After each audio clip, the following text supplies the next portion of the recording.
As-Sunnah Foundation. As-Sunnah Foundation. আসসালামু আলাইকুম ওয়া রাহমাতুল্লাহি ওয়া বারাকাতুহু। আলহামদুলিল্লাহ ওয়াসসালাতু ওয়াসসালামু আলা রাসূলিল্লাহ ওয়া বা'দ। সুপ্রিয় দর্শক শ্রোতা ভাই বোন, দেশ কিংবা প্রবাস যে যেখান থেকে দেখছেন, আপনাদের সকলকে সাদর আমন্ত্রণ জানাচ্ছি আস-সুন্নাহ ফাউন্ডেশনের স্টুডিও থেকে। আপনারা দেখছেন আস-সুন্নাহ ফাউন্ডেশন আয়োজিত সাপ্তাহিক প্রশ্নোত্তর অনুষ্ঠান শরীয়ী সমাধানের 221তম পর্ব। আজকের এই রেকর্ডেড পর্বে আপনাদের বিভিন্ন জিজ্ঞাসাগুলো থেকে নির্বাচিত জিজ্ঞাসাগুলোর উত্তর আমরা কোরআন এবং হাদিসের আলোকে দেওয়ার চেষ্টা করব ইনশাআল্লাহ তাআলা। প্রিয় দর্শক, আপনারা যে কোনো জীবন ঘনিষ্ঠ জিজ্ঞাসা মন্তব্যের ঘরে লিখুন, আমরা ইনশাআল্লাহ আপনাদের প্রশ্নগুলোর উত্তর আপ্রাণ চেষ্টা করব দেওয়ার। এবং এই কোরআন এবং হাদিসের জ্ঞান অনুষ্ঠানটি অন্যদের দেখবার সুবিধার্থে শেয়ার করে দিতে আমরা না ভুলি। আল্লাহ আমাদের সকলকে তৌফিক দান করুন।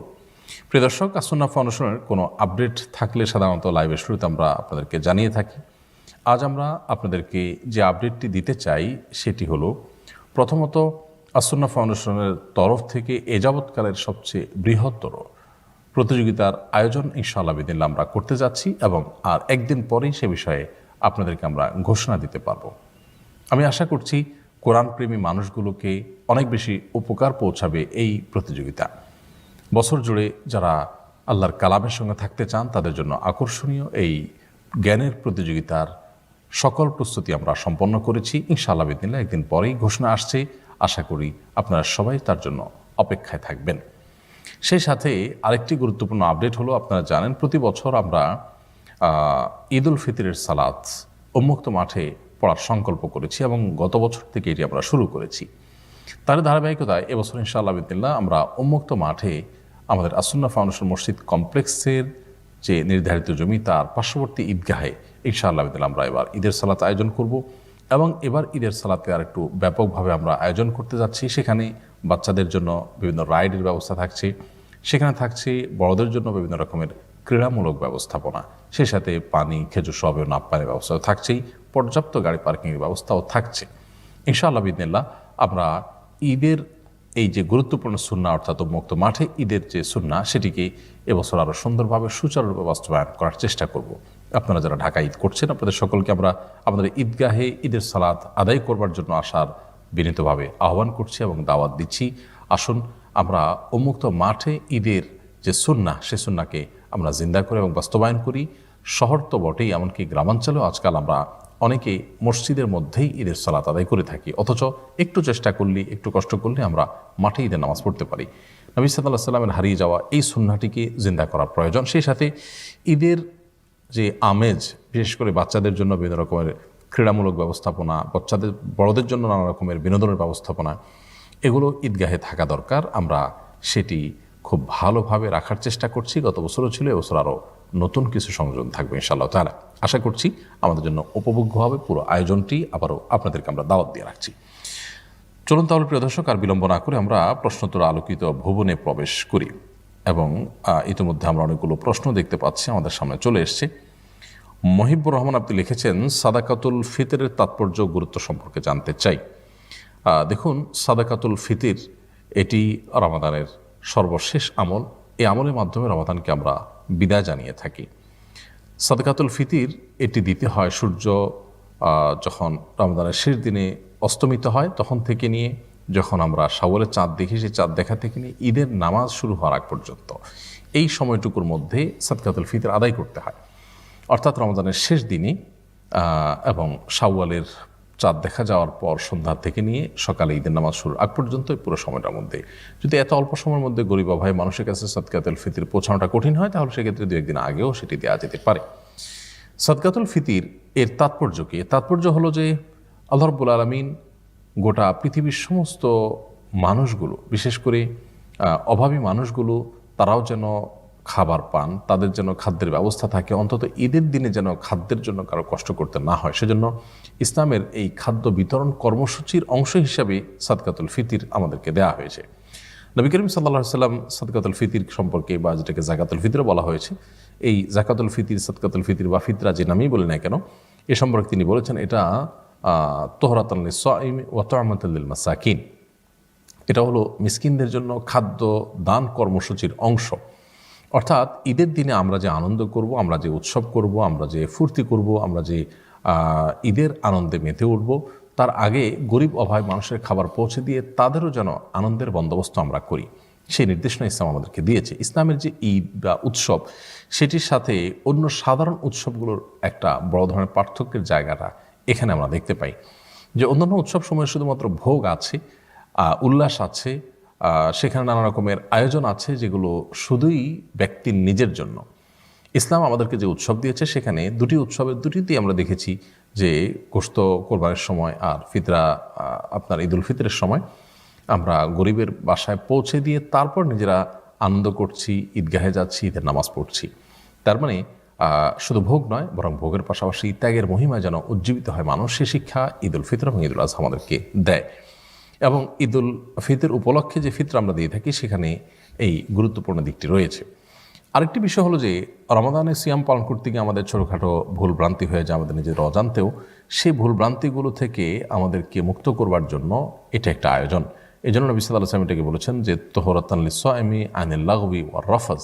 রোজাদার ব্যক্তি রোজা রেখে যে সমস্ত অহেতুক অনর্থক কথা বা ভুল কাজ করে ফেলেন নিজের অজান্তে বা ছোটোখাটো ভুল ভ্রান্তি হয়ে যায়, সেগুলো থেকে তাকে পরিচ্ছন্ন করবার জন্য, তার রোজাটাকে রিফাইন করবার জন্য, ফ্রেশ করবার জন্য এই আয়োজন সিদকা দিলে সেটি হয়ে যায়। তো এই জন্য একদিকে নিজের রোজাকে পরিচ্ছন্ন করবার জন্য, দ্বিতীয়ত অভাবী মানুষদের খাদ্য দানের জন্য কিন্তু ফিতরার এই ব্যবস্থাপনা ইসলাম রেখেছে এবং এটি ওয়াজিব করেছে, আবশ্যক করেছে। সো এটি আমাদের প্রত্যেকেরই আদায় করা কর্তব্য। এবং যখন আমরা কেউ সমর্থবান হব, যাকাত দেওয়ার মতো সম্পদের মালিক হব, তখন নিজেদের তরফ থেকে বটে নিজের পরিবারের সমস্ত সদস্য, এমনকি নাবালেগ ছোটো বাচ্চা থাকলে তারা, আমাদের অধীনস্থ যারা থাকে, আমাদের একান্নভুক্ত যারা, তাদের সবার তরফ থেকে পরিবারের কর্তা ব্যক্তির ফিতরা আদায় করা আবশ্যক। ফিতরা হিসাবে তারা গরিবদেরকে খাদ্য দিবেন।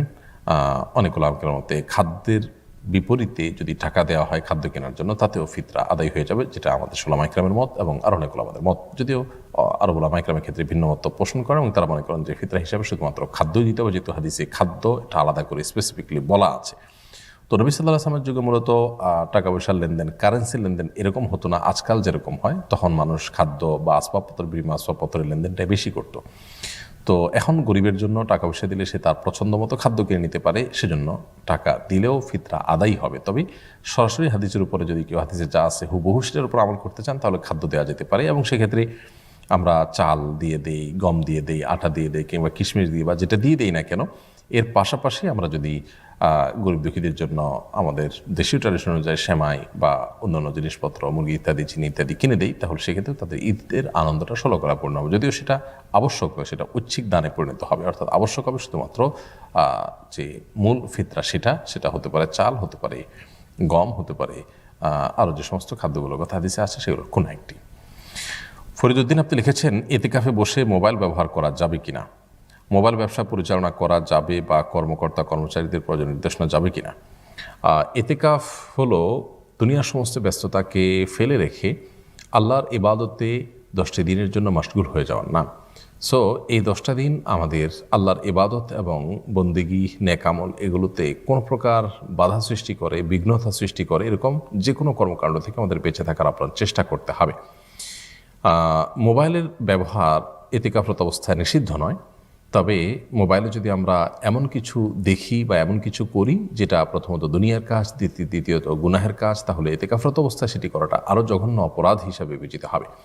সো এতেকাফরত অবস্থায় আপনি মোবাইলে বসে তেলাওয়াত করলেন, প্রয়োজনীয় কথাবার্তা থাকলে সেগুলো সারলেন, একান্ত যেগুলো না বললেন না সেগুলো, বা দিনই কোনো কাজ করলেন, তাহলে সেটা জায়েজ আছে। এছাড়া যদি মোবাইলে আমরা অহেতুক গল্প আড্ডা করতে থাকি, সোশ্যাল মিডিয়াতে আপনার সময় নষ্ট করতে থাকি, সেটা আমাদের এতেকাফের যে প্রাণ সেটাকে নষ্ট করবে। সেই সাথে ব্যবসা পরিচালনার বিষয়ে শরিয়ার দৃষ্টিভঙ্গি হলো যে এতেকাফ যেহেতু ইবাদতের জন্যই মগ্ন হওয়ার অপর নাম, সো এখানে ব্যবসা বাণিজ্য না করে, দুনিয়াবে কোনো কাজ না করে পরিপূর্ণ এতেকাফে আমাদেরকে মনোযোগী হতে হবে। যদি কারোর অবস্থা এমন হয় যে তিনি তার যে ব্যবসা সেটা পরিচালনা করলে তার পরিবারের খাদ্যের কষ্ট হবে, তার খাদ্যের কষ্ট হবে, বা এটার উপরে তার জীবন ধারণ নির্ভর করে, তাহলে সেক্ষেত্রে তিনি মসজিদে বসে তার কেনাবেচার কোনো আইটেম থাকলে সেগুলো বাহিরে রেখে কেনাবেচা করতে পারেন। আর মোবাইলেও যদি তার এরকম কোনো জরুরি কাজ থাকে সেটা তিনি করতে পারেন। জরুরি কাজ বলতে যেটার উপরে তার ডিপেন্ড হতে হয়, তার অনেক খাতির নির্ভর করতে হয় যার উপরে, সেরকম কোনো কিছু যদি থাকে। আর এমনিতে আপনি র্যান্ডমলি অফিসের মিটিং, অন্যান্য কাজ কাম সব আপনি র্যান্ডমলি মসজিদে বসে বসে করলেন এতেকাফরত অবস্থায়, সেটা অবশ্যই করা যাবে না, কারণ এগুলো থেকে মুক্ত থাকার জন্যই কিন্তু এতেকাফ। অতএব যে কাজটা একেবারে না হলে আপনি ক্ষতিগ্রস্ত হয়ে যাচ্ছেন সেটি এতেকাফরত অবস্থা আপনি করতে পারবেন। ফয়জুর রহমান আপনি লিখেছেন, অনুষ্ঠানে নাচার সময় ডিজে বক্স পড়ে নৃত্যশিল্পীর মৃত্যু ঘটে, এ ব্যাপারে সোশ্যাল মিডিয়ায় অনেকে তাকে নিয়ে নানা কটু কথা বলছে, এ ধরনের মন্তব্য যথোচিত কিনা? ভাই ফয়জুর রহমান, প্রথম কথা হলো যে একজন মানুষ তিনি এমন কোনো কাজ করছেন যেটি হারাম ইসলামী শরিয়াতে, সে হারাম কাজ করা অবস্থাতে যদি তার মৃত্যু হয় সেটা খুবই দুঃখজনক এবং বেদনাদায়ক মৃত্যু। এই মৃত্যুকে কেন্দ্র করে একজন ইমানদারের কমেন্ট তো অবশ্যই থাকতে পারে, কিন্তু সেই কমেন্টটা যেন নিছকই তাচ্ছিল্য ভরে অথবা তাকে নিয়ে উপহাসমূলক কমেন্ট যেন না হয়। কারণ আমাদেরকে প্রথমত দাওয়াতের মানসিকতা রাখতে হবে, দায়ী সুলভ মানসিকতা রাখতে হবে। আর দায়ী সুলভ মানসিকতার দাবি হলো যে আমরা এই জাতীয় কোনো ঘটনাকে আমাদের দাওয়াতের মাধ্যম হিসাবে গ্রহণ করব, বিনয়ের মাধ্যমে এই ঘটনার শিক্ষাটাকে আমরা তুলে ধরার চেষ্টা করব। ব্যক্তিকে নিয়ে যদি আমরা নানা বাজে মন্তব্য করি, প্রথমত মানুষের মৃত্যুর পর তাকে নিয়ে বাজে মন্তব্য করতে হাদিসে নিষেধ করা হয়েছে, কারণ নবী সাল্লাল্লাহু আলাইহি ওয়াসাল্লাম বলেছেন সে ব্যক্তি যা করেছে তার কর্মফলে মুখোমুখি তিনি হয়ে গেছেন, এখনও তুমি তাকে নিয়ে কেন বাজে মন্তব্য করতে যাবে? এটি একটি বিষয়। আর একটা বিষয় হলো যে গুনাহের কাজ করতে করতে যদি কারো মৃত্যু হয়ে যায়, তো এরকম অবস্থায় তাকে নিয়ে বাজে মন্তব্য করে আমাদের মনের জেদ বা খেদ আমরা মিটাই, এটা ইসলাম প্রচারের আসলে কোনো ক্রাইটেরিয়ার মধ্যে পড়ে না। ইসলাম প্রচারের ক্ষেত্রে আমাদের মধ্যে দরদ এবং ব্যথা কাজ করবে, অর্থাৎ আমরা আমাদের কমেন্ট থেকে তার প্রতি সিম্প্যাথি কাজ করবে, তার প্রতি করুণা কাজ করবে। জাস্ট একটু তাচ্ছিল্য করলাম, উপহাস করলাম, তাকে ছোট করলাম এবং তাকে নিয়ে হাসাহাসি করলাম, তাকে নিয়ে বাজে মন্তব্য করলাম, এতে আমার জেদ মিটবে, ইসলামের সেবা হবে না, বরং কোনো কোনো ক্ষেত্রে ইসলামের ক্ষতি হতে পারে, মানুষ ইসলাম সম্পর্কে ভুল বুঝতে পারে। সো এই ব্যাপারগুলোতে আমাদের খুব দায়িত্বশীল আচরণ করা উচিত। খুব দুঃখজনক যে সোশ্যাল মিডিয়াতে এরকম ইস্যু পেলেই আমাদেরকে দেখা যায় যে শত শত হাজার হাজার কমেন্ট আমরা করি এবং সেই কমেন্টগুলোর বড় একটা অংশ ইসলাম শরিয়ার দৃষ্টিকোণ থেকে রীতিমতো মৃত মানুষকে নিয়ে যা নিষিদ্ধ সেরকম জিনিসের আওতায় পড়ে যায়। সো আমাদের জীবিত হোক আর মৃত হোক কোনো মানুষ সম্পর্কে অশ্লীল কোনো মন্তব্য করা, বাজে কোনো মন্তব্য করা, যে মন্তব্য কোনো মানুষকে দিনের পথে আনবে না বরং আরও হার্ড করে দিবে, সে মন্তব্য কোনো অবস্থাতে কাম্য হতে পারে না। এরপরে প্রশ্ন করেছেন রাশিদুল ইসলাম, আপনি লিখেছেন, গত বছর আসন্না ফাউন্ডেশনের ব্যবস্থাপনা এবং আপনার ইমামতিতে ঈদের সালাতে অংশগ্রহণ করেছিলাম, এবছরও কি সেখানে ঈদের সালাত অনুষ্ঠিত হবে? হ্যাঁ ভাই রাশিদুল ইসলাম, আলহামদুলিল্লাহ, গত বছর আমরা আসন্না ফাউন্ডেশনের উদ্যোগে উন্মুক্ত মাঠে ঈদের আয়োজন করেছিলাম। আপনারা জানেন যে উন্মুক্ত মাঠে ঈদের আয়োজন করা এটা নবী করিম সাল্লাল্লাহু আলাইহি ওয়াসাল্লামের গুরুত্বপূর্ণ একটি সুন্নাহ। এই সুন্নাহটি আজ নানাভাবে আমরা এটাকে অবজ্ঞা করছি বা এটাকে আমরা অনুসরণ করছি না। শহর তো বটেই, এমনকি গ্রামেরও মসজিদগুলোতে আজকাল ঈদের সালাত হয়, অথচ একটু চেষ্টা করলে, একটু কষ্ট করলে মুক্ত খোলা মাঠে আমরা ঈদের সালাত আয়োজন করতে পারি। তো ঈদের সালাত ও মুক্ত মাঠে আদায় করার মধ্যে যে আনন্দ আছে, সেই আনন্দটা আসলে বদ্ধ ঘরে কিংবা প্রেয়ার রুমে কিংবা মসজিদে আদায় করার মধ্যে নাই। আমরা বছর জুড়ে তো মসজিদে নামাজ আদায় করি, কিন্তু ঈদের নামাজের জন্য আমাদেরকে মাঠে বের হয়ে যাওয়ার যে নির্দেশনা নবী সাল্লাল্লাহু আলাইহি ওয়াসাল্লাম দিয়েছেন, তার যে আদর্শ রয়েছে, সেটি ঈদের যে আনন্দ সেটাকে পূর্ণতা দেওয়া এবং সেই সাথে ঈদের জামাতটা হবে অনেকগুলো মসজিদের মুসল্লিদেরকে নিয়ে বড় আকারে সেই রূপ দেওয়ার জন্য। অতএব সেটিকে আমাদের পুনরায় জিন্দা করা দরকার। আসন্না ফাউন্ডেশন থেকে সেই চেষ্টাটাই আমরা করেছি। সেই সাথে ঈদের আয়োজনে শুধুমাত্র ঈদের নামাজই নয়, বরং সেখানে বাচ্চাদের জন্য, বিভিন্ন বয়সী মানুষের জন্য আনন্দ এবং বিনোদনের নানা রকম ব্যবস্থা থাকা দরকার। সেজন্য আমরা গত বছর আসন্না ফাউন্ডেশনের যে মসজিদ কমপ্লেক্স হচ্ছে নতুন বাজার, বাড্ডার পার্শ্ববর্তী জায়গা, স্বদেশ প্রপার্টিজ এর মধ্যে ইউনাইটেড ইউনিভার্সিটির পেছনে, ঠিক সেখানে আমাদের কমপ্লেক্সের জায়গার পাশে যে ঈদগাহ আছে 85 কাঠার বিশাল বড় জায়গা, সেখানে আমরা গত বছর ঈদের সালাতের ব্যবস্থা করেছি। শত শত মানুষ সেখানে অংশগ্রহণ করেছেন, আলহামদুলিল্লাহ বিপুল পরিমাণ মানুষ এসেছিলেন। এবছরও সে আয়োজন থাকছে এবং সকাল 8টায় এবছর ঈদের সালাত হবে ইনশাআল্লাহ তাআলা। এবং সেখানে শিশুদের জন্য যে রাইড ছিল গত বছর, এবছর বড়দের জন্য কিছু ইভেন্ট থাকবে, ক্রীড়ামূলক কিছু ব্যবস্থাপনা থাকবে ইনশাআল্লাহ বিদিল্লাহ।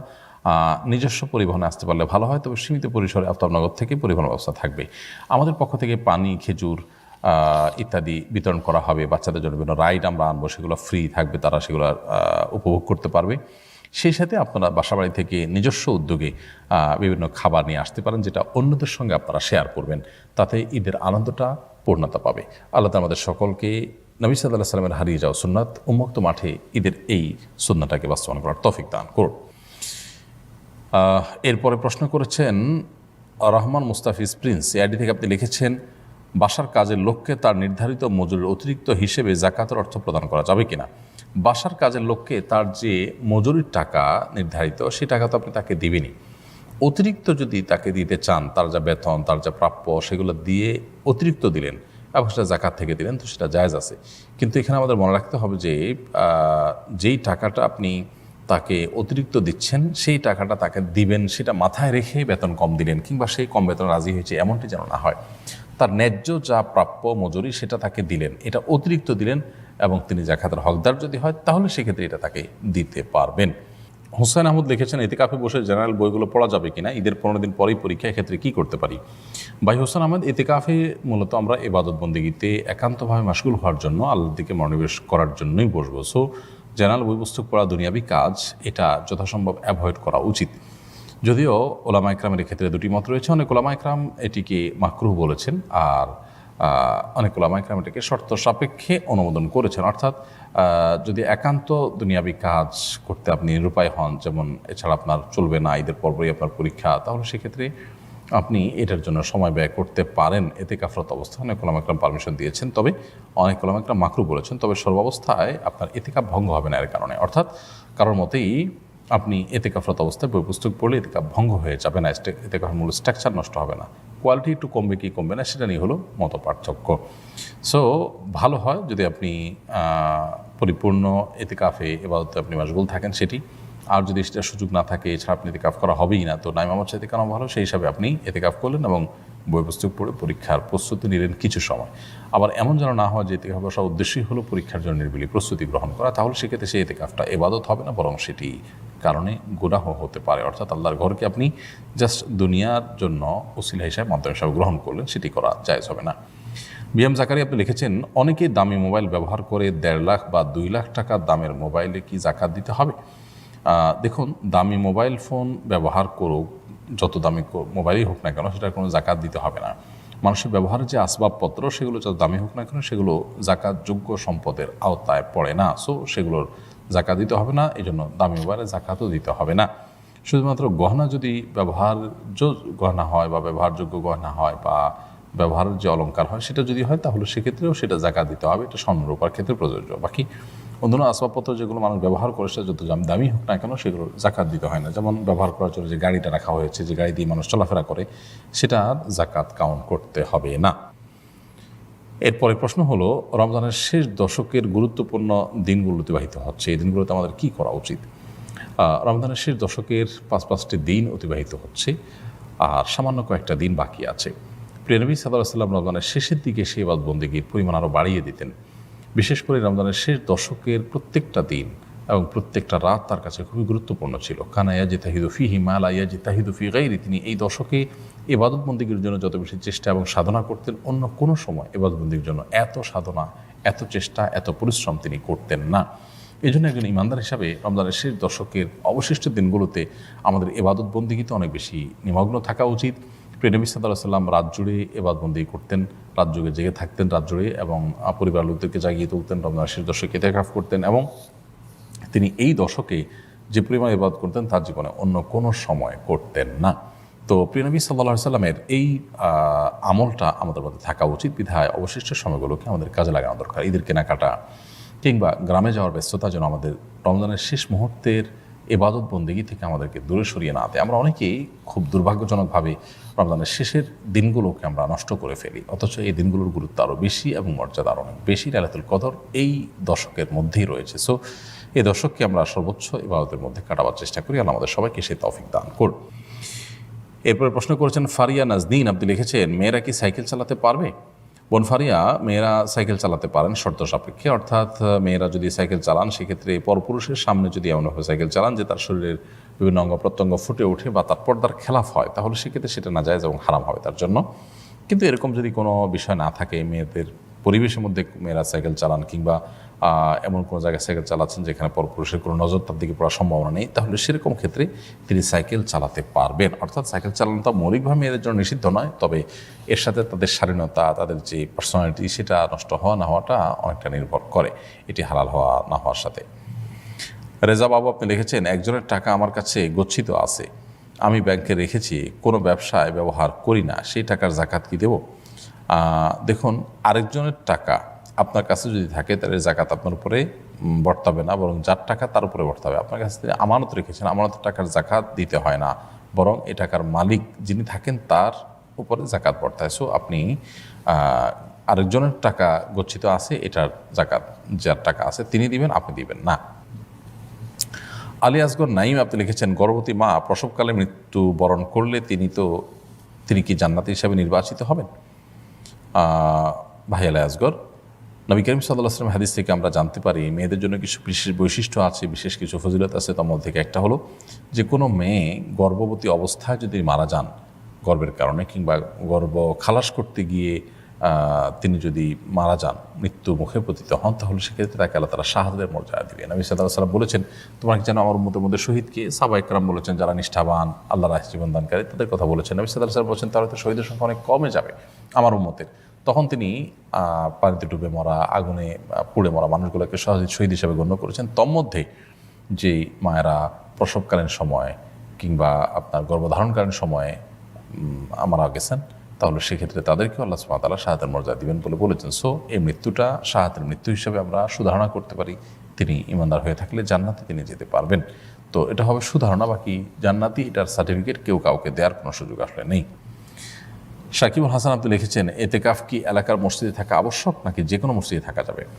এলাকার মসজিদের হক বেশি, অবশ্যই যদি এলাকার মসজিদে বসার সুযোগ থাকে সেটা আমরা করবো। আর যদি সেরকম সুযোগ না থাকে তাহলে সেক্ষেত্রে এলাকার মসজিদের বাইরে দূরের কোনো মসজিদ যেখানে আমার ইবাদত করতে সুবিধা হবে বা শেখার সুযোগ আছে, কোরআন হাদিসের কথা জানার সুযোগ আছে, সেরকম কোনো পরিবেশে আমরা এতেকাফ করতে পারি, কোনো অসুবিধা নেই। এরপর নাজমুল ইসলাম আপনি লিখেছেন, প্রবাস থেকে ফিতরা দিলে কোন দেশে হিসাবে ফিতরা দিতে হবে? যারা প্রবাসে থাকছেন তারা প্রবাস থেকে যখন ফিতরা দিবেন, আপনি যে দেশে প্রবাসে আছেন সেই দেশের হিসেব করে আপনাকে ফিতরা দিতে হবে। ফিতরাটা আপনি প্রবাসে দিতে পারলে সবচেয়ে ভালো, সেখানে গরিবভাবে পেলে, আর না হলে আপনার নিজের দেশে আপনি ফিতরা পাঠাতে পারেন। তবে হিসেবটা করতে হবে যে দেশে আছেন সেই দেশের অনুযায়ী। কাশফি হাসান আপনি লিখেছেন, কোনো সন্তান যদি রমজান মাসে জন্মগ্রহণ করে সেক্ষেত্রে আকিকা কীভাবে দেব? রমজানে তো খাওয়া দাওয়ার সুযোগ নেই। রমজান মাসে যদি কোনো সন্তান জন্মগ্রহণ করে আকিকা রমজান মাসেই হতে পারে, এর সাথে খাওয়া দাওয়ার আসলে সম্পর্ক নেই।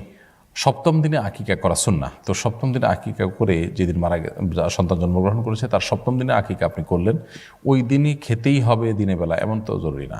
আপনি ওই দিন পশু জবে করলেন, রেডি করলেন, তারপরে সন্ধ্যার পরে ইফতার পরে সেটি খেলেন বা বিতরণ করলেন, সেটাতেও ইনশাআল্লাহ বিদিনিল্লাহ আপনার আকিকা হয়ে যাবে। অর্থাৎ আকিকা সপ্তম দিনে গোশতটা খেতে হবে দিনের বেলা জবাই করার পর পশু, ব্যাপারটা এরকম না। আকিকা দেওয়া সুন্নাহ, ওই দিন আপনি আকিকা দিলেন, সেই দিন আপনি গোশত খান কিংবা গোশত রেখে এক সপ্তাহ পরে খান, সেটা একান্ত আপনার ব্যাপার। এমডি এমন হুসাইন আপনি লিখেছেন, কিভাবে আল্লাহর পথে ফিরে আসতে পারি এবং আল্লাহর পথে নিজেকে ধরে রাখতে পারি? দেখুন, আল্লাহর দিকে ফিরে আসার জন্য দরকার হলো ঐকান্তিক প্রচেষ্টা, সিরিয়াসনেস, দিলের গভীর থেকে মানুষের সদিচ্ছা। আল্লাহ সুবহানাহু ওয়া তাআলা বলেছেন, ওয়াল্লাযীনা জাহাদু ফীনা লানাহদিয়ান্নাহুম সুবুলানা, যারা আমার পথে আসার জন্য আপ্রাণ চেষ্টায় রত থাকে, আল্লাহ বলেছেন তাদেরকে অবশ্যই আমি আমার পথে আসার বহুমুখী পথ দেখিয়ে দিব। এই জন্য আল্লাহর পথে আসার জন্য সিরিয়াসনেস থাকা দরকার, সর্বোচ্চ চেষ্টা থাকা দরকার, এবং সেই সাথে আল্লাহ সুবহানাহু ওয়া তাআলার কাছে দোয়া, পরিপূর্ণ মনোনিবেশ এবং আল্লাহর কাছে আমাদের প্রার্থনা করা উচিত। তাহলে ইনশাআল্লাহ দিনের পথে ফিরে আসা সহজ হবে। সেই সাথে দিনের পথে টিকে থাকার জন্য আমাদের প্রয়োজন হলো দিনদার মানুষদের একটা ভালো সার্কেল, একটা ভালো পরিবেশ, একটা ভালো বন্ডিং এবং সোসাইটি। এটা যদি আমরা মেনটেন করতে পারি তাহলে দিনের উপর টিকে থাকার তুলনামূলক সহজ হয়। সেই সাথে আল্লাহ তাআলার কাছে আমরা দোয়া করবো, আল্লাহুম্মা ইয়া মুকাল্লিবাল কুলুব, হে অন্তর পরিবর্তনকারী, সাব্বিত কলবি আলা দীনিকা ওয়া তাআতিকা, আপনার দ্বীনের উপর, আপনার আনুগত্যের উপর আমার অন্তরকে আপনি স্থির করে দিন, টিকিয়ে দিন, আমি যেন এটার উপর টিকে থাকতে পারি। সেজন্য আল্লাহ তার কাছে দোয়া করবো। কোরআনের একটা আয়াত আছে, আমরা সেটা দোয়া করতে পারি, রব্বানা লা তুযিগ কুলুবানা বা'দা ইয হাদাইতানা ওয়া হাব লানা মিন লাদুনকা রাহমা ইন্নাকা আনতাল ওয়াহ্হাব। এই দোয়াগুলো আল্লাহ সুবহানাহু ওয়া তাআলার কাছে আমরা নিবেদন করতে থাকবো ইনশাআল্লাহ, দিনের উপর টিকে থাকার প্রয়োজনে। আল্লাহ আমাদেরকে তৌফিক দান করুন। এম সামি এটি থেকে আপনি লিখেছেন, রোজা রেখে কি চুল দাড়ি কাটা যাবে? রোজা রেখে চুল বা দাড়ি কাটলে রোজা ভঙ্গ হবে না, তবে দাড়ি কাটার সেরাই যে সীমানা সেটা যদি আমরা ক্রস করে ফেলি, ছোটো ছোটো থাকতেই দাড়ি কাটি অনেকে বা শেভ করি অনেকে, এই কাজগুলো যদি করি তাহলে সেগুলো তো হারাম এবং গুনাহ। কারণ পুরুষদেরকে আল্লাহ সুবহানাহু ওয়া তাআলা ইসলাম দাড়ি লম্বা করতে বলেছেন। আরফুল লোহা আউফুল লোহা আউফুল লোহা, নবী সাল্লাল্লাহু আলাইহি ওয়াসাল্লাম দাড়িকে ছেড়ে দিতে বলেছেন, লম্বা করতে বলেছেন। সো দাড়ি যদি আপনি ছোট করেন রমজান মাসে, তাহলে সেক্ষেত্রে একে তো আপনি এটা গুনাহের কাজ করলেন, আবার রমজান মাসে গুনাহের কাজটা করলেন, সেটা খুবই ভয়াবহ। আমার হিম্মত করলে অনেকের জন্যই দায় রাখা কোনো কঠিন কোনো বিষয় নয়। সেই সাথে রোজা রেখে আপনি যদি চুল কাটেন, চুল কাটার ক্ষেত্রে কোনো অসুবিধা নেই, চুল আপনি কাটতে পারবেন। আর দাড়ি কাটলে রোজা হয়ে যাবে, কিন্তু রোজা রেখে দাড়ি কাটাটা গুনাহের কথা। এমনিতেই তো গুনাহের কথা, রোজা রাখার কারণে সেটার মাত্রাটা আরও বাড়বে। সাইমা আক্তার আপনি লিখেছেন, যারা বিদেশে আছে তারা কিভাবে জাকাত দেবে, সেখানে তো গরিব খুঁজে পাওয়া যায় না, সমাধান জানাবেন দয়া করে। বোন সাইমা আক্তার, বিদেশে যারা আছেন তারা সেখানে গরিব খুঁজে বের করে জাকাত দেওয়ার চেষ্টা করলে সেটাই হবে তাদের জন্য উত্তম, এবং সেটাই হবে মূল বিধান। বিদেশেও গরিব অভাবে মানুষ আছে, নেই বললে একেবারে ভুল হবে। হয়তো খুঁজে পাওয়া অনেক সময় কঠিন হয়, বা আমাদের অনেকের কাছে চেন জানা থাকে না, সেজন্য একটু কষ্ট হয়। সো আমরা চেষ্টা করব বিদেশে গরিব অভাবে মানুষকে খুঁজে বের করার, যাদের উপরে জাকাত ফরজ হওয়ার মতো টাকা নেই, এবং তাদের যা উপার্জন তাদের চলতে কষ্ট হয়, এরকম মানুষ সেই দেশি মানুষই হইতে হবে এমন কোনো কথা নেই। সেই দেশে থাকা ভিনদেশি যারা আছেন, প্রবাসী যারা আছেন, তারাও যদি এরকম অর্থ কষ্টে থাকেন, ঋণগ্রস্ত থাকেন, এবং খাদ্যে বা ইত্যাদিতে দৈনিক যে প্রয়োজনীয় বিষয় আছে সেগুলোতে কষ্ট করেন, তাহলে সেক্ষেত্রে তাদেরকে আমরা জাকাত দিতে পারি। যদি সেরকম লোক খুঁজে পাওয়া না যায়, তাহলে পৃথিবীর অন্য যে কোনো প্রান্তে আপনি জাকাতের টাকা পাঠাতে পারেন। সেটা আপনার নিজের স্বদেশ হতে পারে, পৃথিবীর অন্য যেখানে গরিব আছে সেখানে আপনি জাকাতের টাকা হস্তান্তর করতে পারেন বা স্থানান্তর করতে পারেন। শাহাদাত মিয়া আপনি লিখেছেন, ফিলিস্তিনের ভাইদের জন্য আমাদের করণীয় কি? ভাই শাহাদাত, ফিলিস্তিনের ভাইদের জন্য আমাদের অনেক বড় একটা করণীয় আছে। সেটা হলো যে তাদেরকে যারা খুন করছে, তাদেরকে যারা হত্যা করছে, তাদের উপর যারা স্টিমরোলার চালাচ্ছে এবং সন্ত্রাস করছে, সেই মানুষগুলোর যে সমস্ত ব্যবসা প্রতিষ্ঠানের পণ্য আমরা কেনাকাটা করি, সেগুলো থেকে নিজেরা সরে আসা, অর্থাৎ সেগুলো থেকে নিজেদেরকে বিরত রাখা। তাহলে সেক্ষেত্রে এটা হবে তাদের প্রতি আমাদের এক ধরনের সাধ্য অনুযায়ী প্রতিবাদ জানানো। ইতিমধ্যে আমরা দেখেছি বয়কটের কারণে অনেক নামি দামি প্রতিষ্ঠান, ইহুদি মালিকানাধীন, যেগুলো ইতিমধ্যে মুখ থুবড়ে পড়েছে এবং নানাভাবে ক্ষতিগ্রস্ত হয়েছে। সো আমরা যদি বয়কটটাকে সিরিয়াসনেসের সাথে করি, সেটা আল্লাহর খাতিরে ফিলিস্তিনি ভাই বোনদের প্রতি একাত্মতা পোষণ করতে গিয়ে, তাদেরকে যারা হত্যা করছে, তাদের প্রতি যারা ধ্বংসযজ্ঞ চালাচ্ছে, তাদের এলাকা যারা দখল করার পায়তারায় লিপ্ত হয়েছে, যারা মসজিদে আকসাকে শহীদ করার অপচেষ্টায় লিপ্ত, সেই অভিশপ্ত মানুষগুলোর যে পণ্যগুলো আছে আমাদের ঘরে ঘরে, সেটা হতে পারে সাবান শ্যাম্পুর নামে, সেটা হতে পারে প্রসাধনী লোশনের নামে, সেটা হতে পারে আমাদের কোনো সফট ড্রিঙ্কস ইত্যাদি বা খাদ্য আইটেমের নামে, দুঃখিত, সেরকম সমস্ত বিষয়গুলোতে আমাদের সিরিয়াসনেস থাকা উচিত যে আমরা তাদের পণ্য কিনবো না। এতে তাদের উপরে অর্থনৈতিক অনেক বড় প্রেশার পড়বে, এবং এটার একটা প্রভাব অবশ্যই পড়বে। আর কোনো প্রভাব পড়ুক আর না পড়ুক, আমি আমার জায়গা থেকে দায়িত্বশীলতার পরিচয়টা দিলাম, সেই চেষ্টাটা আমরা করবো ইনশাআল্লাহ তাআলা। শেষে আল্লাহ তাআলার কাছে দোয়া করবো, এবং সাধ্য অনুযায়ী যাকে আল্লাহ যতটুকু তৌফিক দিয়েছেন তাদের পাশে দাঁড়াবার চেষ্টা করব। আল্লাহ আমাদের সবাইকে তৌফিক দান করুন। মাইনুল ইসলাম লিখেছেন, তারাবির ইমামের জন্য টাকা কালেকশন করে তার কিছু অংশ মসজিদ ফান্ডে রেখে দেওয়া যাবে কিনা? অনেক মসজিদে এমনটা করা হয়। ভাই মাইনুল ইসলাম, এটা কোনোভাবেই জায়েজ হবে না। তারাবির ইমাম সাহেবের জন্য বা যে কোনো বিশেষ খাতে টাকা তুলে, সেটা হতে পারে ঈদগাহে ঈদের নামাজে যারা ইমামতি করছেন তাদের জন্য, মুয়াজ্জিন সাহেবের জন্য, কিংবা অন্য যে কোনোভাবে বিশেষ পারপাসে টাকা কালেকশন করার পর যেই পারপাসে কালেকশন করা হচ্ছে সেখানে খরচ না করে অন্য খাত যতই আকর্ষণীয় হোক, যতই লোভনীয় হোক, যতই গুরুত্বপূর্ণ হোক, সে খাতে ব্যয় করা জায়েজ নয়। অতএব ইমাম সাহেবের জন্য, হাফেজ সাহেবের জন্য টাকা তুলে সেই টাকা যদি আপনি মসজিদ ফান্ডে রেখে দেন, হোক তার কি একটা অংশ, তাহলে সেক্ষেত্রে সেটা গুনাহ হবে, নাজায়েজ হবে, এবং এর কারণে আপনার আল্লাহর কাছে দায়ী হতে হবে মসজিদ কর্তৃপক্ষকে। তবে কোনো কোনো ক্ষেত্রে দেখা যায়, যেমন বিশেষ খাতে টাকা তোলার পর সেই খাতের কাজ শেষ হওয়ার পর উদ্বৃত্ত থেকে গেছে, এরকম খুচরা কিছু রয়ে গেছে, উদ্বৃত্ত রয়ে গেছে, সেগুলো আপনি জেনারেল ফান্ডে নিয়ে গেলেন বা কোনো ভালো খাতে খরচ করলেন মসজিদেরই, তাহলে সেটা জায়েজ হতে পারে। কিন্তু ইমাম সাহেবের জন্য টাকা তুললেন, এখানে তো আসলে উদ্বৃত্ত থাকার কিছু নেই, তার জন্য যেটা তুলেছেন সেটা তাদেরকেই দিয়ে দিতে হবে। সো এই বিষয়ে আমাদের অনেকেই দায়িত্বশীলতার পরিচয় না দেওয়ার কারণে কিন্তু গুনাহগার হচ্ছে। নসল ওয়াকফে কানা সেশারে ইসলামী ফিকহের একটা মূলনীতি হলো দানকারীর যে উক্তি, সেটা শরীয়তের উক্তির মতো। সো দানকারী যে জন্য দিবে সেই খাতে ব্যয় করতে হবে, মন মতো অন্য যে কোনো খাতে ব্যয় করা যাবে না। আবু সালেম আপনি লিখেছেন, বিদেশে যাওয়ার জন্য টাকা জমা দেওয়া হয়েছে, এখনও বিদেশে যাওয়া হয়নি, শীঘ্রই যাওয়া হবে, এই টাকার জাকাত দিতে হবে কিনা, নাকি এই টাকা খরচ হয়ে গেছে বলে গণ্য হবে? ভাই আবু সালেম, বিদেশে যাওয়ার জন্য যে টাকা আপনি জমা দিয়েছেন সেই টাকার জাকাত আপনাকে দিতে হবে না, কারণ এটা কেমন যেন আপনি কোনো কিছু কেনার জন্য টাকা দিয়েছেন। সো এই টাকা আপনার নেই, বরং এই টাকা আপনি আপনার আপনার যে ক্লায়েন্ট আছে তাকে আপনি দিয়ে দিয়েছেন, বা আপনি যে বিক্রেতা তার কাছে দিয়ে দিয়েছেন। সো এই টাকার জাকাত আপনাকে দিতে হবে না, বরং এই টাকা বাদ দিয়ে আপনি জাকাতের হিসাব ধরবেন। ঠিক একইভাবে আমরা কোনো কিছু কেনার জন্য, বুকিংয়ের জন্য টাকা দিয়েছি, অগ্রিম দিয়ে দিয়েছি টাকাটা কেনার জন্য, বা কোনো সার্ভিস নেওয়ার জন্য সার্ভিস ফি দিয়ে দিয়েছি, তো সেটা সার্ভিস আমি পাই বা না পাই, যেহেতু দিয়ে দিয়েছি, সো ওইটার জাকাতের জন্য জাকাতযোগ্য সম্পদ হিসাবে কাউন্ট হবে না। আমিনা পাটোয়ারি আপনি লিখেছেন, অনেক সময় ফজর আজানের আগেই নামাজ পড়ে ফেলি ঘুমের জন্য, এটি কি নামাজ হবে? বোন আমিনা, ফজরের ওয়াক্ত হওয়ার আগেই যদি আপনি নামাজ পড়ে ফেলেন তাহলে নামাজ হবে না। আজান যদি ওয়াক্ত হওয়ার পরে মুয়াজ্জিন সাহেবরা দেয়, আপনি শিওর হলেন যে হ্যাঁ এত মিনিটে ওয়াক্ত হয়, আপনি তারপরে নামাজ পড়লেন, তাহলে নামাজ হয়ে যাবে। আর যদি যেই টাইমে নামাজ হওয়ার কথা ঠিক তার আগে নামাজ পড়েন, তাহলে সেক্ষেত্রে সেই নামাজ আপনাকে পুনরায় পড়তে হবে, কারণ আল্লাহ সুবহানাহু ওয়া তাআলা কোরআনে কারিমে বলেছেন, ইন্না সলাতা কানাত আলাল মুমিনিনা কিতাবাম মাওকুতা, নিশ্চয়ই সালাত ইমানদারদের জন্য নির্দিষ্ট সময়ে পড়াটাকে অপরিহার্য করা হয়েছে। সো সেই কাজটি আমাদের করতে হবে। কাজী রহমতুল্লাহ এআরডি থেকে আপনি লিখেছেন, মনে মনে তালাক দিলে কি তালাক হয়ে যাবে? তালাক কখনো মনে মনে দিলে হয় না। খুবই গুরুত্বপূর্ণ একটি প্রশ্ন আপনি করেছেন। অনেকের এ ধরনের আপনার জল্পনা কল্পনা হয় তালাক নিয়ে, অনেকের হয়তো জল্পনা কল্পনাও হয় না, কিন্তু তার সূচিবায়ুর রোগ আছে, সেই কারণে তিনি মনে করেন যে আমি মনে মনে তালাকের কথা বলছি বলে তালাক হয়ে গেছে। মূলত মনে মনে মানুষ তালাক দিলে কখনো তালাক হবে না। সো মনে মনে আপনি কি বলেছেন না বলেছেন তার উপর ভিত্তি করে বৈবাহিক সম্পর্কে কোনো প্রভাব পড়বে না। তালাকের কথা যখন মানুষ মুখে উচ্চারণ করে তখন সেটা তালাক পতিত হতে পারে, যদি সেটা তালাক পতিত হওয়ার মতো হয়। যেমন অতীতকালীন কোনো শব্দ ব্যবহার করে তালাক দিলাম বা এই জাতীয় কিছু বললেন, তাহলে সেক্ষেত্রে তালাক হয়ে যাবে। আর ভবিষ্যৎকালীন যদি শব্দ ব্যবহার করেন তালাক দেব বা তালাক দেওয়ার পরিকল্পনা করব ইত্যাদি ইত্যাদি, তাহলে এগুলোর কারণে তালাক পতিত হয় না। তালাকের বিষয়টা অত্যন্ত স্পর্শকাতর হওয়ার কারণে এই বিষয়ে স্পেসিফিক কোনো ফতোয়া যদি দরকার হয়, স্পেসিফিক কোনো ঘটনার ভিত্তিতে যদি তালাকের মাসালা জানার দরকার হয়, তাহলে সেক্ষেত্রে অবশ্যই কোনো ভালো আলেমের কাছে সাক্ষাৎ করে বিস্তারিত তার কাছে বলে তারপর উত্তর নেওয়ার চেষ্টা করতে হবে। আর মৌলিক কথা এটাই যে মনে মনে তালাকের কথা যতই বলুক না কেন তাতে তালাক পতিত হবে না।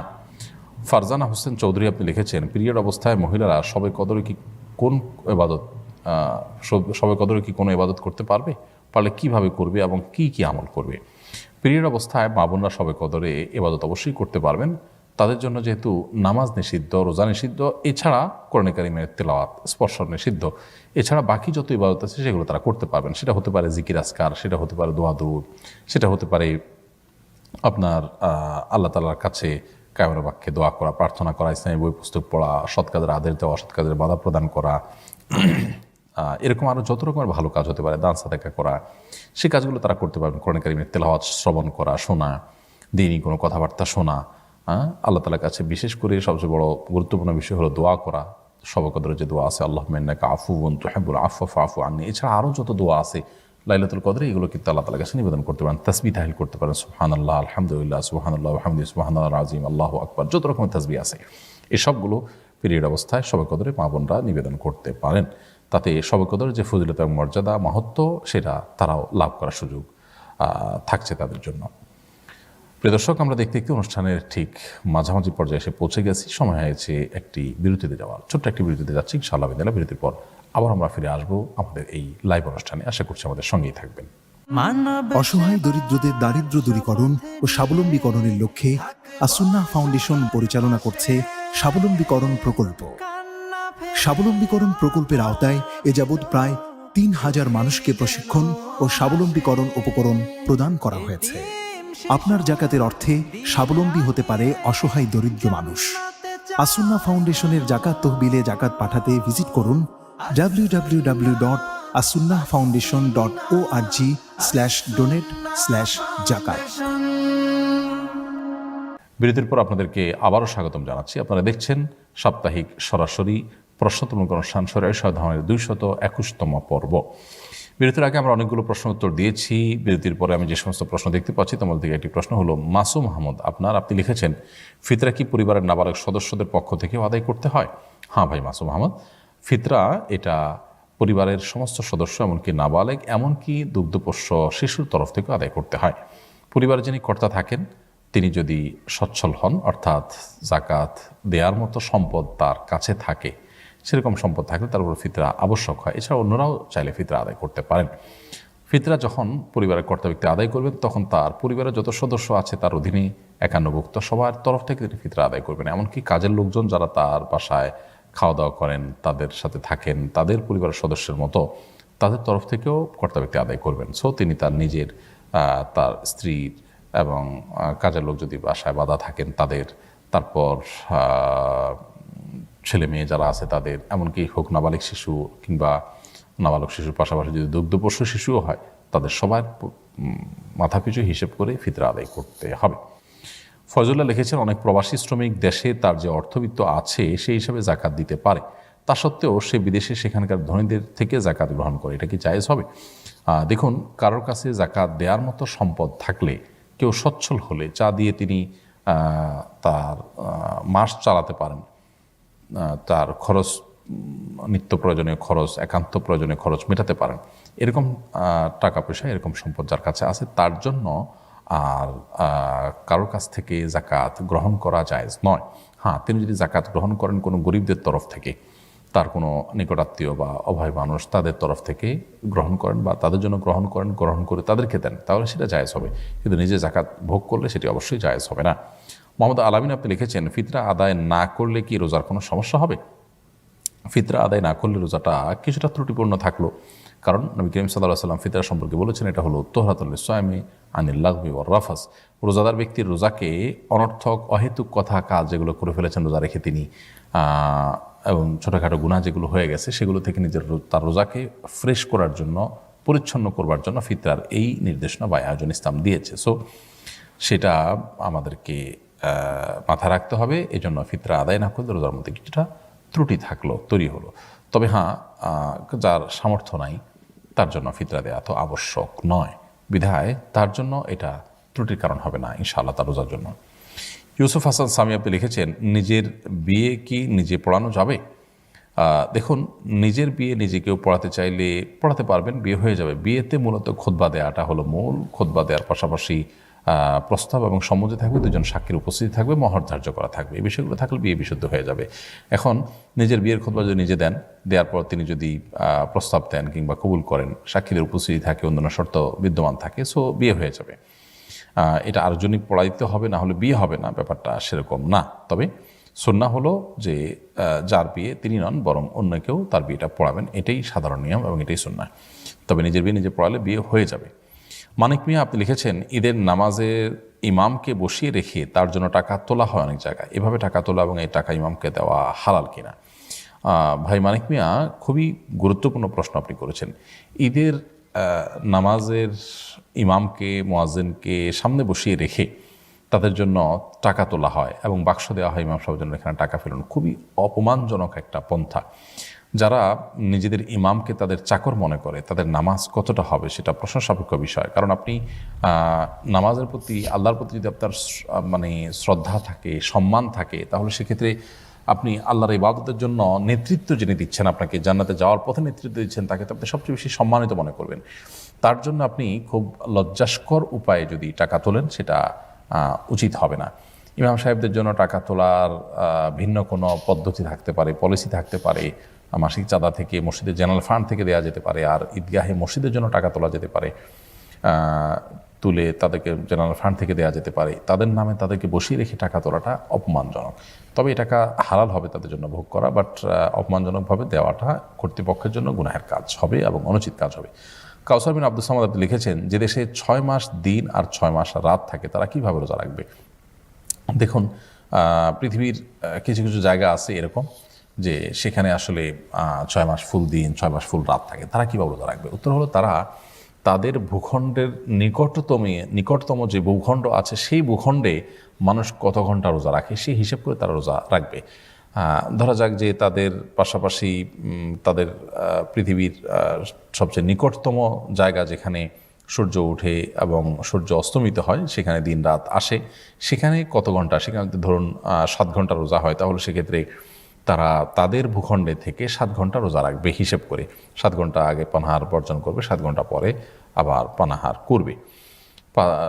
এই পুরো সময়টা তারা সিয়াম পালন করবে এবং ওই দেশের সময় সীমাটাকে তারা ফলো করবে, অনুসরণ করবে, এভাবে তারা রোজা রাখবে ইনশাআল্লাহ তারা। এরপর সৈকত আলী শুভ আপনি লিখেছেন, আমি একজন বাইকার, দ্রুত যাওয়ার জন্য মাঝে মাঝে উল্টা রাস্তা দিয়ে যাই, যদি কারো ক্ষতি না হয় তাহলে এতে কোনো গুনাহ হবে কিনা? গুনাহ তো অবশ্যই হবে, কারণ আপনি রাস্তার হক নষ্ট করছেন, মানুষের ব্যাঘাত সৃষ্টি করছেন। কারোর ক্ষতি করলে সেটার জন্য তো অবশ্যই ডাবল গুনাহ হবে। আপনি শৃঙ্খলা ভঙ্গের গুনাহে গুনাহগার হবেন, আবার কারোর ক্ষতি করার গুনাহে গুনাহগার হবেন। কিন্তু যদি কারোর কোনো ক্ষতি না হয় তাহলে সেক্ষেত্রে আপনি শৃঙ্খলা ভঙ্গের গুনাহে গুনাহগার হবেন। ইমানদার তিনি শৃঙ্খলা রক্ষা করে চলবেন।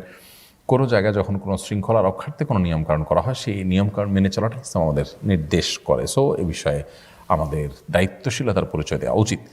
খন্দকার রাকিব লিখেছেন, শাওয়ালের 6 রোজা একই সাথে রমজানের কাজা রোজার নিয়ত করা যাবে? শাওয়ালের 6 রোজার পাশাপাশি আপনি কাজা রোজার নিয়ত করতে পারবেন না। তবে সোম, বৃহস্পতি এই দিনগুলোতে শাওয়ালের 6 রোজার নিয়ত একসাথে আপনি ইনক্লুড করতে পারেন, সেক্ষেত্রে দুইটাই আদায় হতে পারে। কিন্তু ফরজ যে কাজা রোজা রয়েছে সেটার মধ্যে শাওয়ালের 6 রোজাকে আপনি ইনক্লুড করে নিয়ত করতে পারবেন না, বরং আলাদা আপনাকে নিয়ত করতে হবে। সেক্ষেত্রে ফরজ কাজা রোজাগুলো আগে রেখে তারপর শাওয়ালের 6 রোজা রাখা অধিকতর উত্তম। যদি অনেক ওলামা ইকরামের মতে শাওয়ালের 6 রোজার ফজিলত পেতে হলে রমজানের কাজা রোজা না রেখে কাজা রোজা পরে রেখে করলেও আদায় হয়ে যাবে। নবী করিম সাল্লাল্লাহু আলাইহি ওয়াসাল্লাম বলেছেন, মান সামা সিত্তাম মিন শাওয়াল কানা কাসিয়ামি দাহর, যে ব্যক্তি রমজান রোজা রাখার পর, মান সামা রমজান সুম্মা আতবাহু সিত্তাম মিন শাওয়াল, যে ব্যক্তি রমজান রোজা রাখার পর শাওয়ালের 6টা রোজা রাখবে, এই ব্যক্তিকে আল্লাহ তাআলা সারা বছর রোজা রাখার সওয়াব দিবেন। এজন্য শাওয়াল মাসে 6টা রোজা রাখার চেষ্টা করা উচিত। সেই রোজাগুলো আমরা ভেঙে ভেঙেও রাখতে পারি, একত্রেও রাখতে পারি। আমিনুল ইসলাম আপনি লিখেছেন, ফরজ গোসল করার সময় কোনো দোয়া পড়তে হবে কিনা? ফরজ গোসল যখন আমরা করব তখন বিশেষ কোনো দোয়া নেই যে দোয়া না পড়লে ফরজ গোসল আদায় হবে না। ফরজ গোসলের জন্য স্পেসিফিক কোনো দোয়া নেই। তবে ফরজ গোসলের আগে আমরা যখন অজু করব তখন অজুর দোয়াটা পড়ব, যদি সেটা একেবারে খুব নোংরা জায়গা না হয়, আপনার টয়লেটের ওপেন কমোডের পাশে উন্মুক্ত জায়গা না হয়, তাহলে সেক্ষেত্রে আমরা সেখানে বিসমিল্লাহ বলে উজু করি, সেভাবে উজু করব, এরপরে স্বাভাবিক গোসল করব, সেটাই দোয়া হিসাবে যথেষ্ট হবে ইনশাআল্লাহ তাআলা। মোহাম্মদ ইলিয়াস আপনি লিখেছেন, রোজা অবস্থায় কান পরিষ্কার করা যাবে কিনা? কোনো অসুবিধা নেই। রোজা অবস্থায় কান, নাক পরিষ্কার করা যেতে পারে, চোখ পরিষ্কার করা যেতে পারে, চুল বা গোপ ছোট করা যেতে পারে, আপনার নখ কাটা যেতে পারে, সুগন্ধি ব্যবহার করা যেতে পারে, তেল ব্যবহার করা যেতে পারে, কোনো অসুবিধা নেই। রোজা অবস্থায় কাজগুলো করতে কোনো সমস্যা নেই। রোমা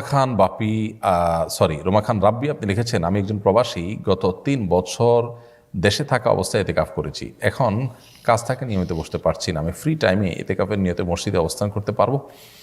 ফ্রি টাইমে আপনি মসজিদে ঢোকার সময় ইতিকাফ নিয়ত করলেন, যতক্ষণ থাকেন ইতিকাফ করলেন, এরপর বের হয়ে গেলেন, এটাকে নফল ইতিকাফ বলা হয়। আপনি এই নফল ইতিকাফ করতে পারবেন।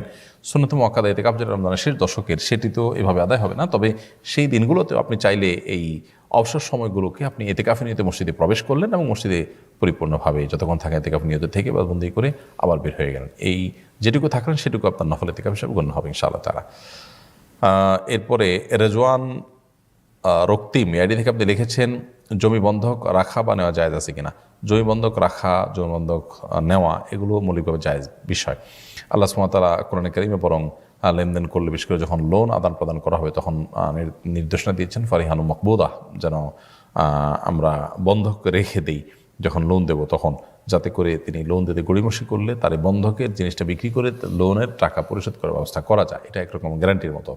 তো লোন করে যেন কেউ ঘড়িমসি করতে না পারে, ঘোরাতে না পারে, তার জন্য বন্ধকের সিস্টেম রয়েছে। তবে বন্ধকি জিনিস এটা থাকবে আমানত স্বরূপ, এটা থাকবে আপনার কাছে জমা, আপনি এটা ফেরত দিবেন টাকা, আপনার লোনের টাকা ফেরত পাওয়ার পর। আর এই সময়কালে এটার উপকার আপনি ভোগ করবেন না। যদি উপকার ভোগ করার অপশন থাকে তাহলে সেটা মালিকই ভোগ করবে, আপনার জন্য সেটা ভোগ করা জায়েজ নয়। অর্থাৎ যিনি লোন নিয়েছেন তিনি ভোগ করবেন, আপনি শুধুমাত্র আপনার কন্ট্রোলে রাখবেন যাতে করে তিনি টাকা দিতে গড়িমসি করলে আপনি আপনার মূলধন বা আপনার যে লোনের টাকা সেটা যেন তুলে নিতে পারেন।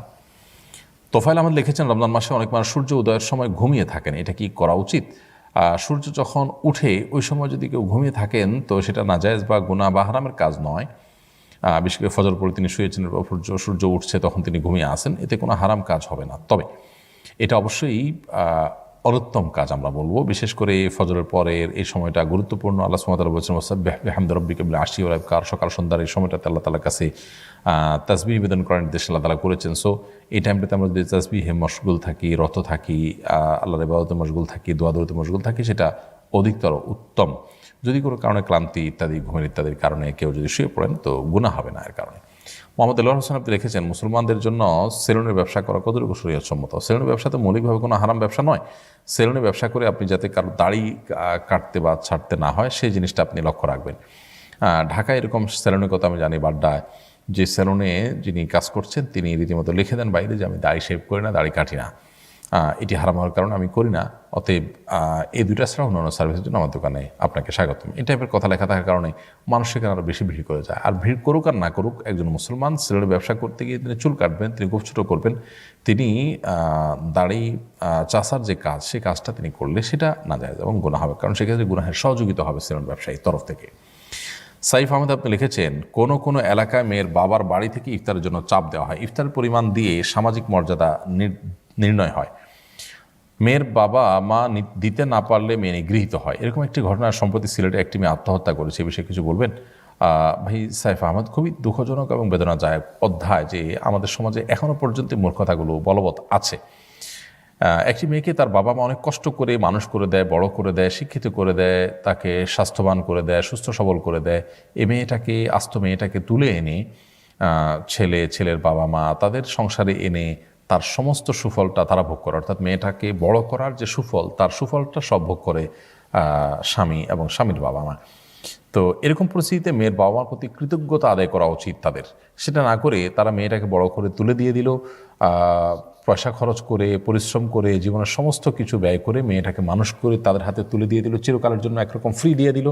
সেখানে উল্টো বরং মেয়ের বাবার কাছ থেকে ইফতার আদায় করা, দাবি করাটা, এটা রীতিমতো চাঁদাবাজি এবং হারাম। সুস্পষ্টভাবে এটা হারাম হবে যদি মেয়ের বাবার কাছ থেকে এরকম কোনো চাঁদাবাজি করা হয়, তাদেরকে যদি ইফতার ইত্যাদি নানাভাবে কৌশল তাদের কাছ থেকে আদায় করা হয় বা তাদেরকে বাধ্য করা হয়। হ্যাঁ, কোনো মেয়ের বাবা খুশি হয়ে তিনি তার অঢেল আছে, সেখান থেকে তিনি তার অন্য অনেককে দিয়েছেন, সেই হিসাবে ব্যয়কেও দিয়েছেন, মেয়ের স্বামীকে, মেয়ের জামাইকে দিয়েছেন, সেটা ভিন্ন বিষয়। তবে আমাদের সেই কালচারটা বন্ধ হওয়া উচিত, এমনকি যাদের সচ্ছলতা আছে তারাও এটা থেকে বেরিয়ে আসা উচিত।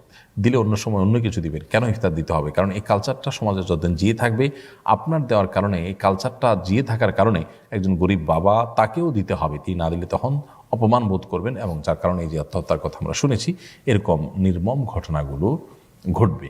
সো এই অনাচারের বিরুদ্ধে আমাদের মুখ খুলতে হবে এবং এগুলো আমাদের বন্ধ করতে হবে। তরুণদের এগিয়ে আসতে হবে, মা বোনদের এবং অন্যদেরকে বোঝাতে হবে যারা এই বিষয়গুলো বুঝতে চান না, যে মেয়ের বাবার বাড়ি থেকে কোনো ডিমান্ড করা, কোনো কিছুর আশা করা, এটা অজ্ঞানতা, মূর্খতা এবং লোভী মানসিকতা ছাড়া আর কিছু না। সেটা দৃষ্টিকোণ থেকে এটা জায়েজ নয়। ওমর ফারুক মাহমুদি আপনি লিখেছেন, যদি কেউ রোজা রেখে স্ত্রীকে চুম্বন করে এবং এ সময় মজি বের হয় তাহলে রোজা ভেঙে যাবে কিনা? স্ত্রীকে রোজা অবস্থায় চুম্বন করলে সেটা হারাম নয়, নবী সাল্লাল্লাহু আলাইহি ওয়াসাল্লাম থেকে এটি বর্ণিত আছে। তবে এর ফলে যদি কারোর আপনার পেশাবের মতো কিন্তু কিছুটা আঠালো, পানি কালার কিছুটা আঠালো পদার্থ, মজি যেটাকে বলা হয়, যদি বের হয় তাহলে সেক্ষেত্রে রোজা ভাঙবে না। এর কারণে উজু ভেঙে যাবে, উজু পুনরায় করতে হবে, কাপড় লাগলে সেই জায়গাটা নাপাক হবে, সেই জায়গাটা পরিষ্কার করতে হবে। এমনি ফারুক আপনি লিখেছেন, যদি কোনো ব্যক্তি রমজানের শেষ দশকের এতেকাফ বসে বিশেষ কারণে 3 দিন পর ভেঙে ফেলে তাহলে এর কি কাজা বা কাফারাতে করতে হবে? কাফারা কিছু নেই, তবে আপনি এতেকাফ ভেঙে ফেললে সেই এতেকাফ আবার আপনার রাখা উচিত। নবী সাল্লাল্লাহু আলাইহি ওয়াসাল্লাম একবার তার ওয়াফাতের আগে তিনি এতেকাফে বসে আবার ভেঙে ফেলতে হয়েছে একটা বিশেষ প্রয়োজনে, পরে তিনি 20টা রোজা রেখেছিলেন, তার মানে 10টা ছিল সংশ্লিষ্ট বছরে আর 10টা ছিল নবী সাল্লাল্লাহু আলাইহি ওয়াসাল্লাম আগের বছর যে ভাঙতি হয়ে গেছিল, এতেকাফ ভেঙে ফেলছিলেন, সেটির কাজা।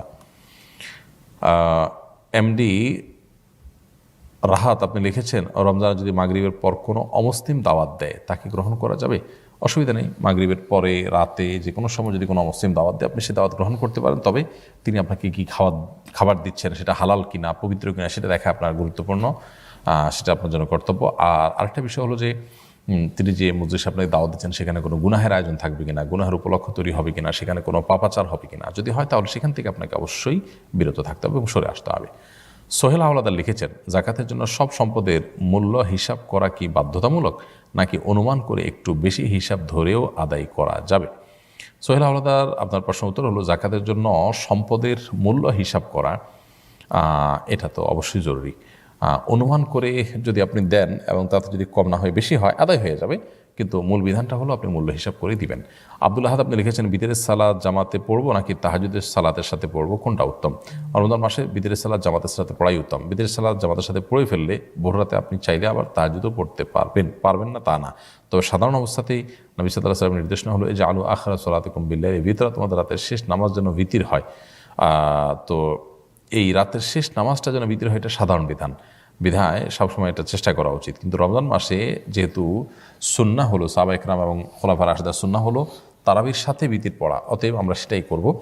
এরপরে ভোর রাতে কেউ তাহাজ্জুদ পড়তে চাইলে সেটাও পড়া যাবে, সেটা অপশনের কারণে, অর্থাৎ এটি মূল বিধান নয়। তবে যেহেতু রমজান মাসে আমরা তারাবি পড়ার পর ভিতির পড়ার পর আবার সুযোগ থাকছে ভোর রাতে তাহাজ্জুদ পড়া, সেটা আমরা চাইলে করতে পারি।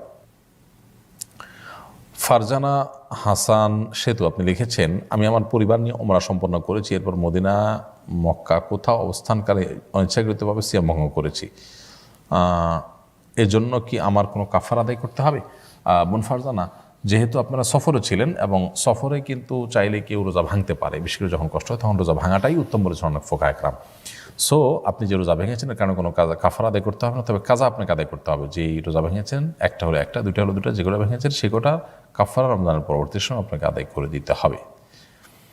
হোসেন আলী লিখেছেন প্রবাসীদের রোজা রাখা অনেক সময় সম্ভব হয় না, এর জন্য কি আল্লাহর পক্ষ থেকে কোনো ছাড় আছে?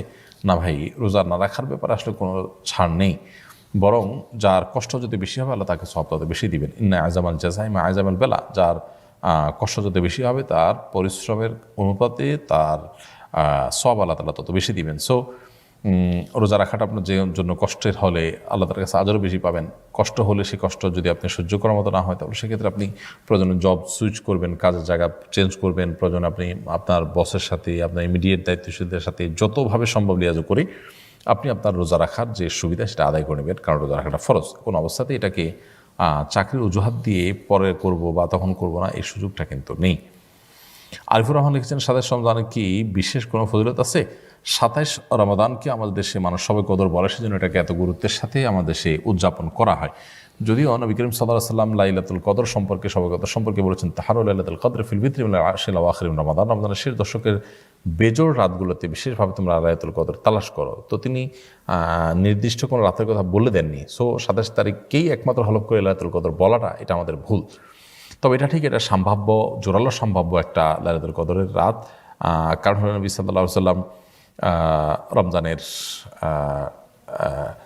শেষ দশকের প্রত্যেকটা রাতে ইবাদতবন্দি করার পাশাপাশি বেজোড় রাতগুলোতে বিশেষ ইবাদতবন্দি করতেন। আর 27তম রজনীকে লাইলাতুল কদর হওয়ার সম্ভাবনা বিভিন্ন বর্ণার আলোকে বোঝানো হয়েছে। এই কারণে শুধু লাইলাতুল কদর 27তম রজনীকেই লাইলাতুল কদর বা শবে কদর না বলে আমরা সম্ভাব্য এবং জোরালো সম্ভাব্য শবে কদরের রাত বা শবে কদর হিসাবে বলতে পারি আপনার 27তম রজনীকে। এমনি আমির হোসেন লিখেছেন আমাদের দেশে এই যে সকল সেক্টরে অন্যায় অত্যাচার অবিচার আইনের শাসন না থাকা, সুদ ঘুষ দুর্নীতি হত্যা গুম খুন, এসব থেকে বাঁচার জন্য আলেম সমাজের বা আমাদের সাধারণ মানুষের করণীয় কী? এগুলোর বিরুদ্ধে প্রথমত সামাজিক সচেতনতা মানুষকে সৃষ্টি করতে হবে, তৈরি করতে হবে। দ্বিতীয়ত নিজেরা ভালো উদাহরণ সৃষ্টি করতে হবে এবং যে কোনো মূল্যে সমস্ত অনাচার এগুলো থেকে নিজেরা বেঁচে থাকতে হবে। অনেক সময় দেখা যায় আমরা সামান্য একটু সুবিধা পাওয়ার জন্য কিন্তু অবৈধ পথে পা আমরা বাড়াই, সেই কাজগুলো করা যাবে না। আমরা যখন নিজেরাও সমস্ত অন্যায় সুবিধা গ্রহণ বা অন্যায় সুযোগ ভোগ করা থেকে আমরা বেঁচে থাকবো, ইনশাআল্লাহ সমাজ সুন্দর হবে এবং সুন্দর দিকে এগিয়ে যাবে। এরপরের প্রশ্ন হলো শবে কদরের নামাজ কয় রাকাত এবং কিভাবে পড়তে হবে? দেখুন, লাইলাতুল কদর যেটাকে আমরা শবে কদর বলছি, এই কদরের নামাজ আমরা দুই রাকাত করে পড়বো। অর্থাৎ কদর রাতে আমরা যে ইবাদতবন্দি করবো এর ভিতরে প্রধান ইবাদত তো নামাজ, তো সেই নামাজটা দুই রাকাত করে পড়বো। হতে পারে সেটা আপনার যে কোনো ছোটো ছোটো সূরা দিয়ে কিংবা বড় কোনো সূরা দিয়ে, আপনার যদি বড় সূরা মুখস্থ থাকে তো বড় সূরা দিয়ে করলেন, ছোটো সূরা দিয়ে মুখস্থ হলে একটা সূরা কয়েকবার করে পড়লেন। তবে লক্ষ্য রাখতে হবে এই নামাজগুলো যেন অনেক লম্বা সময় ধরে হয়, ধীরে স্থিরতার সাথে হয়। রুকু হবে অনেক দীর্ঘ, রুকু থেকে সুন্দর করে সোজা হয়ে উঠে টান হয়ে দাঁড়িয়ে অপেক্ষা করবেন একটু, এরপর আস্তে আস্তে আপনি সেজদা যাবেন। সেজদায় যত বেশি সময় ব্যয় করতে পারেন তত ভালো। অর্থাৎ আমাদের কোয়ালিটিটাকে সুন্দর করার চেষ্টা করা দরকার, কোয়ান্টিটি এটার চাইতে।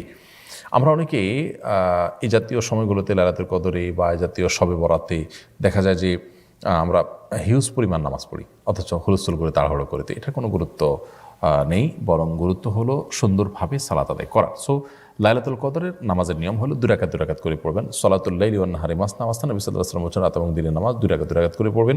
এই 2 রাকাত নামাজ যত সময় নিয়ে পড়তে পারেন ততই ভালো। 4 রাকাত পড়তে পারেন, 6 রাকাত পড়তে পারেন, 8 রাকাত পড়তে পারেন, যত রাকাত সংখ্যক আপনি পড়বেন, কিন্তু কোয়ালিটি যেন সে ঠিক থাকে, আস্তে আস্তে যেন পড়েন, সেটা খেয়াল রাখবেন। এ হলো লাইলাতুল কদর নামাজের নিয়ম। এখানে বিশেষ কোনো সূরা ঠিক করা নেই যে প্রথম রাকাতে অমুক সূরা এতবার, দ্বিতীয় রাকাতে অমুক সূরা ততবার। যে কোনো সূরা আপনি সূরা ফাতিহার পর মিলাতে পারবেন। অন্য 10টা নামাজের মতোই এখানে সব কিছুই ওপেন। সো লাইলাতুল কদরে আমরা বেশি বেশি নামাজ পড়ব, এবং নামাজের রাকাত সংখ্যা ফিক্স নেই যে এত রাকাতই পড়তে হবে। আপনার যতটুকু তৌফিকুল আছে ততটুকু পড়বেন, তবে 2 রাকাত 2 রাকাত করে যে পড়বো আমরা, সেখানে বিশেষ কোনো পদ্ধতি, সূরা ইত্যাদি ফিক্সড নেই, সাধারণ নিয়ম আমরা পড়বো ইনশাআল্লাহ তাআলা। অতএব শবে কদরের নামাজের নিয়মটা আমরা জানলাম, এবং কত রাকাত পড়বো, রাকাত সংখ্যা ফিক্স নেই যে এত রাকাত পড়তে হবে, এর বেশি পড়া যাবে না বা এর কম পড়া যাবে না, এরকম কোনো কিছু নেই।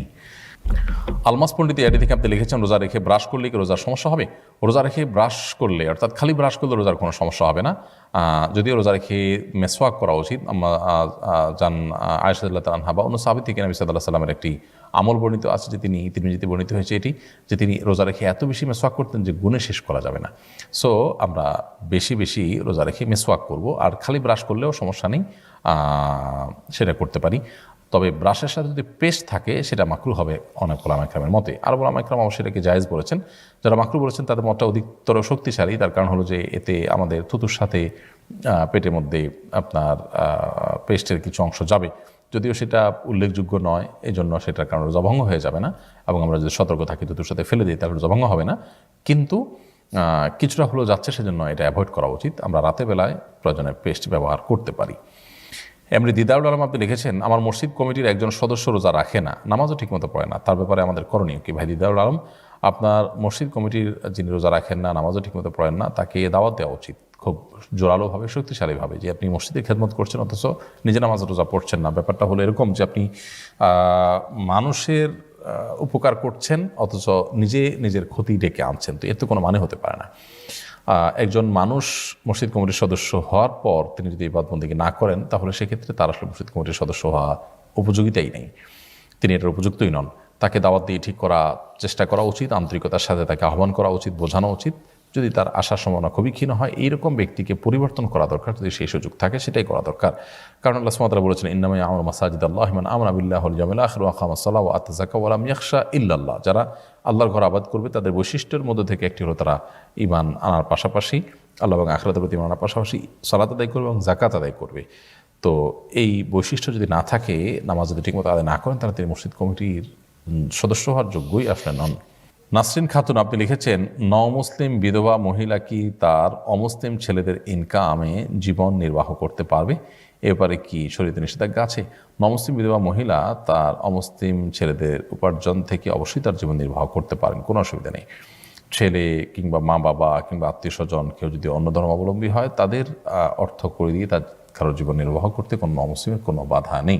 দেখতে হবে হালাল কিনা, যদি হারাম কিছু দেয় তাহলে সেটা গ্রহণ করা যাবে না। রবিন আহমেদ আপনি লিখেছেন, অজু করে শরীরে লোশন দিলে কি অজু ভঙ্গ হবে? না, লোশন দিলে অজু ভঙ্গ হওয়ার কোনো কারণ নেই। নজরুল ইসলাম শান্ত লিখেছেন, অ্যালকোহল ও ভিনেগার মিশ্রিত খাবার খাওয়া কি জায়েজ? আমি ফ্রান্সে বসবাস করি, এখানে বেশিরভাগ খাবারে এমনকি টমেটো সসেও অ্যালকোহল বা ভিনেগার মিশ্রিত থাকে। এবার জানি অ্যালকোহল মিশ্রিত থাকলে খাওয়া জায়েজ নাই, আর যদি ভিনেগার বা এমন কিছু থাকে যেখানে আসলে হারাম কিছু নেই, তাহলে সেটা খাওয়া জায়েজ হবে। এরপরে বিশাল আহমেদ তামিম লিখেছেন, কারোর নাম কি রব রাখা যাবে? না, কারণ নাম রব রাখা উচিত না, কারণ রব এটা পালনকর্তার অর্থে সাধারণত ব্যবহার হয়ে থাকে। আল্লাহর শানে এটা যায়, শুধুমাত্র কারণ নাম রব রাখা উচিত না। প্রয়োজনে পুরো নাম রাখবে আব্দুর রব বা রবের গোলাম, এভাবে বলবে।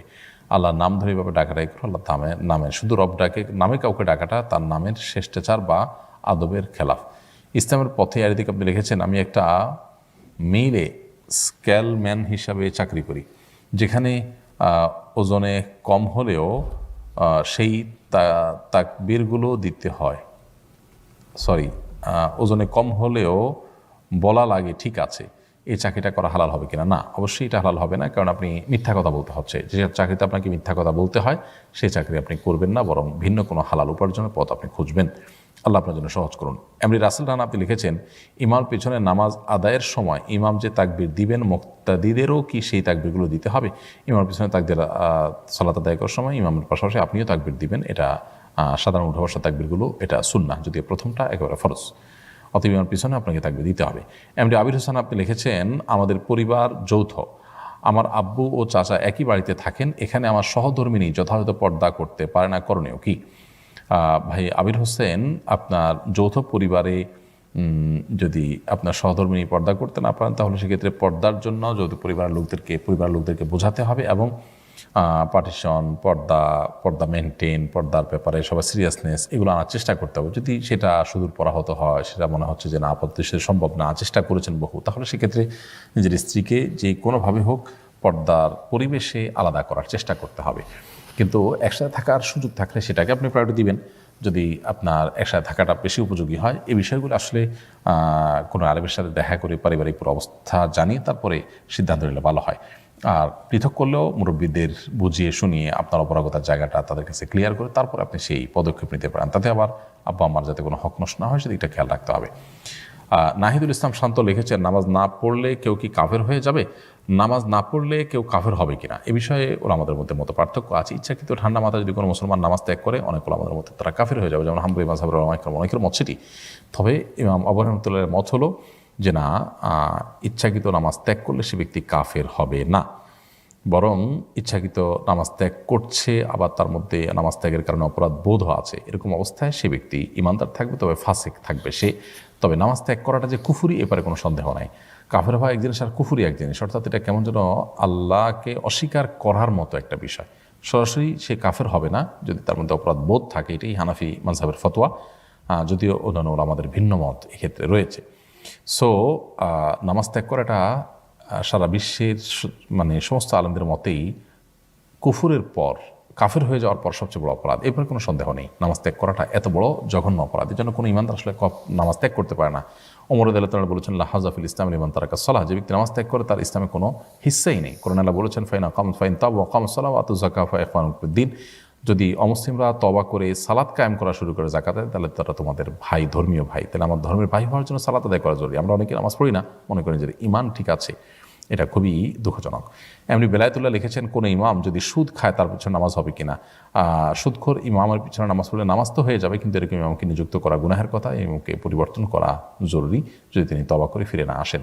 নীলা ইসলাম আপনি লিখেছেন, আমি আমার স্বামী ছাড়া থাকতে পারি না, সে কাছে থাকুক এটাই চাই, কিন্তু সে জাপান চলে যাবে কিছুদিনের মধ্যে, আমি কোন কোন আমল করে নিজেকে সান্ত্বনা দিতে পারি? বোন, প্রথমত তাকে কোনো ভালো আলেমের সাথে সাক্ষাৎ করিয়ে কাউন্সেলিং করানো উচিত, যেন তিনি দেশে যে উপার্জন আছে সেটার উপর তিনি ক্ষান্ত থাকেন, অথবা আপনাকে নিয়ে যাওয়ার ব্যবস্থা করেন। আপনি সেজন্য তাকে কনভিন্স করেন, দোয়া করেন আল্লাহর কাছে, আল্লাহ যেন তার মনটাকে বিগলিত করেন। ভোর রাতে তাহাজ্জুদের পরে এই সময়গুলোতে আপনি বিশেষভাবে আপনার করতে পারেন। আব্দুল মামুন লিখেছেন, আমার টাকা নাই কিন্তু জমি আছে, যাকাত দিতে হবে কিনা? জমি আসলে, জমি যদি ফসল হয়, সেই ফসল যদি 25 মণ সম পরিমাণ হয় ফসল, তাহলে সেক্ষেত্রে ধান, গম এই জাতীয় ফসল হলে সেগুলোতে আপনার যাকাত দিতে হবে। এবং সেটা যদি আপনি নিজে পানের সেচ দিয়ে করেন, তাহলে সেক্ষেত্রে 10 ভাগের 1 ভাগ যাকাত দিলে আদায় হয়ে যাবে। আর যদি জমির কোনো ফসল সেভাবে না আসে, অর্থাৎ যাকাতযোগ্য ফসল উৎপাদন না হয়, তাহলে সেক্ষেত্রে জমির মূল্যের উপর যাকাত দিতে হবে না, যদি এটা ফসলের জমিন হয়। মাহবুব আলম আপনি লিখেছেন, আমি পেশায় একজন পশু চিকিৎসক, পশুর জীবন বাঁচাতে আমার অনেক সময় ইমার্জেন্সি চিকিৎসার জন্য ফরজ নামাজের জামাত ছুটে যায়, তখন আমার করণীয় কি? জামাত যদি ছুটে যায়, আপনি পরবর্তীতে অন্য কাউর সাথে জামাতে সামিল হবেন, তারপর একটা পশুর জীবন রক্ষা করলেন, সেটা অবশ্যই আপনার জন্য জায়েজ হবে। এমনি আশরাফুল ইসলাম লিখেছেন, কোনো মসজিদে কেউ এতেকাফে না বসলে কি গুনাহ হবে? হানাফি মাযহাব অনুযায়ী এতে পুরো এলাকাবাসী গুনাহ হবে, তবে গুনাহটা কবিরা গুনাহের মতো নয়, বরং সুন্নাতে মুআক্কাদা তরক করলে যে গুনাহ, সেই পর্যায়ের গুনাহ হবে যদি কেউই না বসে, যেহেতু এটা সুন্নাতে মুআক্কাদা কিফায়া ফোকাহে হানাফির মতে। যদি অন্যান্য মাযহাবের ফকিদের মতে এটি আপনার এরকম বিষয় না, বরং না বললে আসলে কারো গুনাহ হবে না, আর বসলে সওয়াব হবে, এরকমটি অনেক ফকিরা মনে করেন। এমনি সুজন মিয়া লিখেছেন, ইফতার করে কতক্ষণ অবধি মাগরিবের নামাজ বিলম্বিত করা যায়? অনেক মসজিদ ইফতারের পর 20-25 মিনিট পরেও জামাত হয় না, এটা অনুচিত। মাগরিবের সালাত দ্রুততার সাথে পড়ার নির্দেশ করা হয়েছে, যেন মাগরিবের সালাতে নবী সাল্লাল্লাহু আলাইহি ওয়াসাল্লাম কেরাতও ছোটো করতেন, অতএব 20-25 মিনিট যদি লেট করা হয়, সেটা অবশ্যই মাগরিবের সালাতের যে প্রাণ সেটাকে নষ্ট করে, এটা করা উচিত না। রাহিমা খাতুন এই আইডি থেকে আপনি লিখেছেন, মৃত ব্যক্তির ইসারা সোয়াবে নিয়ে তো রোজাদার ইফতার করানো যাবে কিনা? অবশ্যই করানো যাবে, এটা একটা ভালো কাজ, রোজাদার ইফতার করানো, এটা মৃত ব্যক্তির তরফ থেকে করতে পারেন। এরপর প্রশ্ন হলো ফারিয়া নাজনীন, আপনি লিখেছেন অজু করে রান্নাঘরের হাঁড়ি পাতিল ধুলে কি অজু ভেঙে যাবে? অজু করে যে রান্নাঘরের হাঁড়ি পাতিল ধোয়া হয়, থালা বাসন ধোয়া হয়, এর ফলে অজু ভঙ্গ হবে না, এটা অজু ভঙ্গের কোনো কারণ নয়। এমনকি রান্নাবাড়া করলেন, সবজি ইত্যাদি কুটাকাটি করলেন, এর কারণে ঘর পরিষ্কার করলেন, এগুলোর কারণে অজু ভঙ্গ হবে না। বরং অজু অবস্থায় যদি এই কাজগুলো করেন তাহলে অজু ভঙ্গের কোনো অন্য পয়েন্ট যদি না পাওয়া যায়, পেশাব পায়খানা ইত্যাদি না হয়, বা বায়ু ত্যাগ না হয়, ঘুম না হয়ে থাকে এর মধ্যে, তাহলে সেক্ষেত্রে আপনার পূর্বের অজু দিয়ে আপনি সালাত আদায় করতে পারবেন, কোরআন তেলাওয়াত স্পর্শ করতে পারবেন, অন্যান্য সাধারণ কাজগুলো করতে পারবেন, কারণ এগুলো কোনো অজু ভঙ্গের কারণ নয়। এরপরের প্রশ্ন হলো, ঈদ উপলক্ষে অনেক কিশোর যুবককে পিক আপ ভ্যান ভাড়া করে হাই ভলিউমে গান বাজনা করতে করতে রাস্তাঘাট প্রদক্ষিণ করতে দেখা যায়, তাদের উদ্দেশ্যে কিছু কি বলবেন?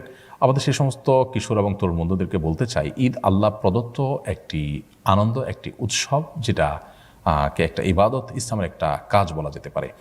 আল্লাহর দেয়া ইবাদতকে আল্লাহর অবাধ্যতার মধ্যে কাটানো, এটা রীতিমতো আল্লাহ দ্রোহিতার শামিল, অত্যন্ত বড় ধরনের অপরাধ। আপনার বাবা আপনাকে তার প্রিয় কোনো কিছু দিয়েছেন, সেটা দিয়ে আপনার বাবার সবচেয়ে অপছন্দের কাজটা আপনি করছেন, বিষয়টা খুবই জঘন্য। এরকম একই বিষয় এখানেও ঘটছে। অতএব এই অনাচার থেকে আমাদের সরে আসা উচিত। তাছাড়া আমাদের আনন্দ, আমাদের বিনোদন অন্যের কষ্টের কারণ হতে পারে, দুর্ঘটনার কারণ হতে পারে, উচ্ছৃঙ্খলতা প্রকাশ হতে পারে, এটা কোনো সভ্য সমাজে গ্রহণযোগ্য নয়। আমাদের বিবেক এবং বিবেচনা যদি আমরা ব্যবহার করি, তাহলে সেক্ষেত্রে ধর্মীয় দৃষ্টিকোণ তো বটেই, মানবিক দৃষ্টিকোণ থেকে এটা অনুচিত কাজ। কোনো পশুরাও পরস্পরকে এভাবে ডিস্টার্ব করে না, আমরা অনেকেই বিনোদনের নামে যেরকম করে থাকি। তো এই উন্মাদনাগুলো আমাদের থামানো দরকার এবং সামাজিকভাবেও উদ্যোগ নেওয়া উচিত এগুলোকে থামাবার জন্য, যাতে করে ঈদের আনন্দের নামে কোনোভাবে এরকম অনাচার না হয়। আল্লাহ তাআলা আমাদের সকলকে ঈদের আনন্দকে নির্মল করার তৌফিক দান করুন, আমাদের অবশিষ্ট সময়গুলো, মুহূর্তগুলোকে সঠিকভাবে কাটাবার তৌফিক দান করুন, সুন্দরভাবে কাটাবার তৌফিক দান করুন, সেই দোয়া এবং সে আশাবাদ ব্যক্ত করে আজকের মতো এখানে শেষ করছে ইনশাআল্লাহ বিদিনিল্লাহ। পরবর্তী লাইভ অনুষ্ঠানে আপনাদের সঙ্গে দেখা হবে। আল্লাহ তাআলা আমাদের সকলকে সে পর্যন্ত ভালো রাখুন, নিরাপদ রাখুন, সুস্থ রাখুন। আসসালামু আলাইকুম ওয়া রাহমাতুল্লাহি ওয়া বারাকাতুহু। আসুন্নাহ ফাউন্ডেশন।